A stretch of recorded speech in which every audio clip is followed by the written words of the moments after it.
Okuram. Kim neçə minillik haqqımız yiyilib onu şeyini okuram. Buza yazmıştı kız oğlanla bizim hakkımızı. Erdir bir beyni kanlı bizim hakkımızı. Paylıyır yaz yedi tek yollara yarpaklarımı. Eli, ağzı, dili Kur'anlı bizim hakkımızı.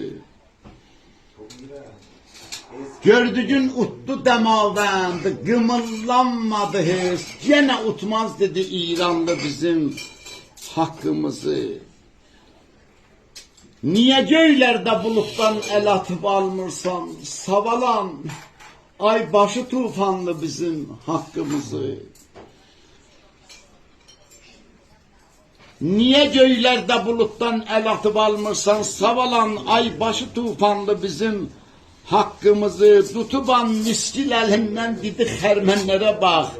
Körlayır gör nece sehmanlı bizim hakkımızı.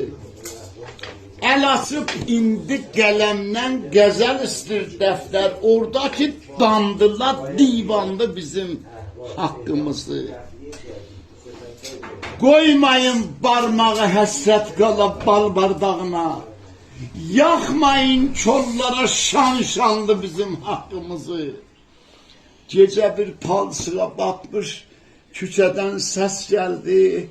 Çorladın ha keder imanlı bizim hakkımızı. Gece bir palsığa batmış, küçeden ses geldi. Çorladın ay keder imanlı bizim hakkımızı. Kette bir hisli damatda boyu ember çakhanım elə sevlirdi yarım canlı bizim hakkımızı, hakkımızı, hakkımızı, hakkımızı.